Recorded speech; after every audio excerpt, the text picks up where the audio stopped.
Hello there, this is Amy with amysewingstudio.com. I am here today to working on a part 2 of my last video that I put out, which was called Scrappy Crumb Quilt Top Tutorial. This is what the quilt looked like. Little scraps of fabric all sewn together to make a fun little quilt, mini quilt. Today I'm going to show you how to put on the binding around the edge. So we're going to get started. The first thing that I did was put a backing on the quilt. After the first step in this quilt, after I did the stitching, there was just a plain white backing like you see here. In the other quilts that I decided to make, I added on another fabric backing to match or closely match the binding that we'll put on. So here we go. This is the quilt that I'm working on. You can see this one. This is a quilt. The scraps are cut a little bit bigger. I used a rotary cutter with a pinking shear blade, which just gave it a totally different look, and I really like this better. It leaves the fabric kind of poking up and just gives it some texture.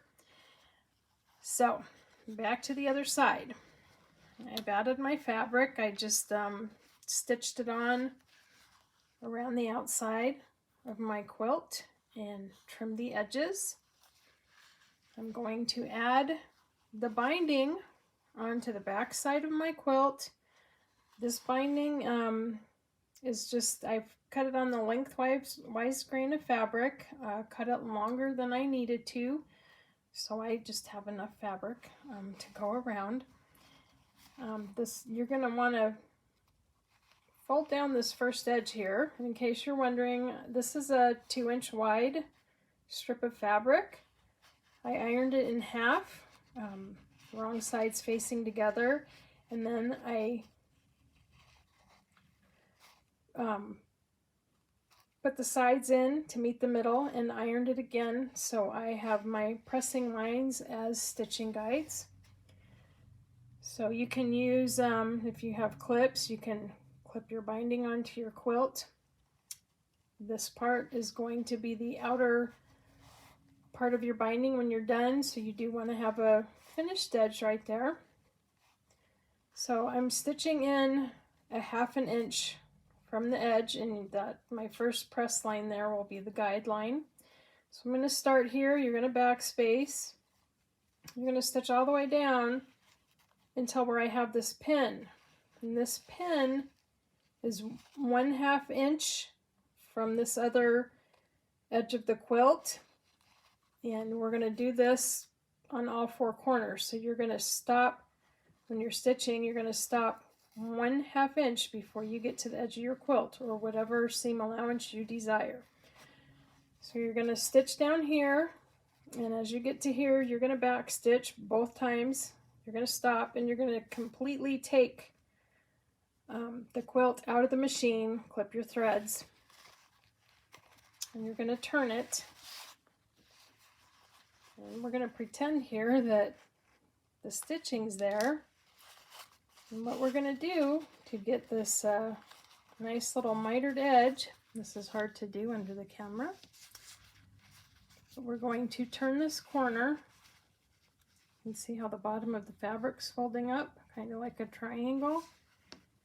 And then we're going to make sure our edges meet at the top. You're going to have your folded edge flat against the top. And I'm going to match my other sides up, and then I'm going to start a whole new stitching line, starting here, working your way down. You're going to back stitch here, also all the way down, and again you're going to stop a 1/2 inch in from the corner, and you'll back stitch, and you'll turn again, and you'll kind of pull the corner up at where your stitching is, my imaginary stitching. And you'll work that to where you're, let's see if I can show this to you. How that kind of folds right there. And lay that on top of each other. And your sides will be equal, or they should matched up. And you'll do again, you'll start here, stitch, back stitch, so all the way down. You're going to do this other corner too, until you come all the way back over here. And when you get over to this corner, after you stitch down, you'll stitch just a little bit beyond. All right, this fabric's folding up on me. After you stitch down here, you'll stitch a little bit beyond where your little finished edge is here. You'll stop and back stitch and take your scissors and just clip the rest of the binding off. It is better to have more binding than you think you'll need, just so you don't end up short and have to redo your project. So now, after that's all sewn on, this is what it's going to look like. It's a little weird. This is the back side, and here is where I started stitching on the first layer, and then I ended my stitching. I came down just beyond my finished fold edge there, back stitched, and I trimmed the rest of my binding off. And so now what you'll do is turn all this binding this way. And you can see how you folded the corners. Now you just have a natural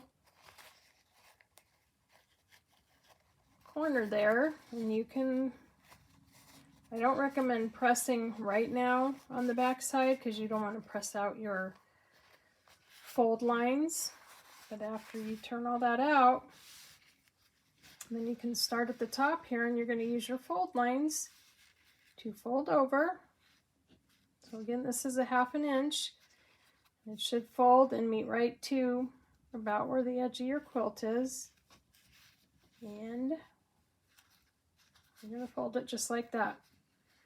And then you can use these handy little plastic clips to hold your binding in place.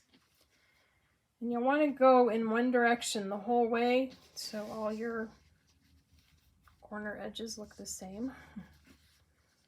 But when you get to this part, and I like to press on this side after I folded it down, and kind of iron like that, making sure that these edges are in where they need to be. And you'll just keep folding. You got a nice little corner right there, and put a clip there to hold on to that, and just keep clipping down. And you'll do that on every corner that you get to. You'll fold.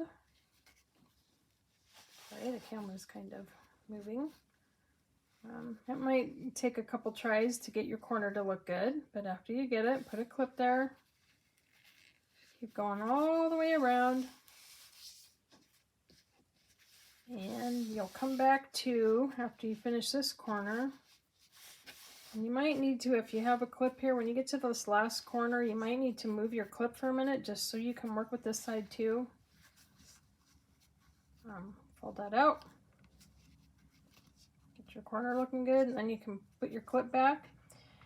And then your last step, what you want to do after you have all this clipped, is you're gonna trim your threads if you need to. Top stitch right along close to the folded edge of your bias tape, and I will bring this other one back so you can see where I've stitched all the way around. And I didn't bother to stitch on the corners because they're not going to go anywhere, they're not going to unfold or do anything like that. And that's what your finished Scrappy Crumb, that's a tongue twister, Scrappy Crumb Quilt will look like. That's it for today. If you like this video, please give it a thumbs up. And if you haven't already subscribed, hit the subscribe button right below the video, and you'll get notification whenever I put a new video on here. Thanks for watching. Again, I'm Amy with amysewingstudio.com. Have a great day.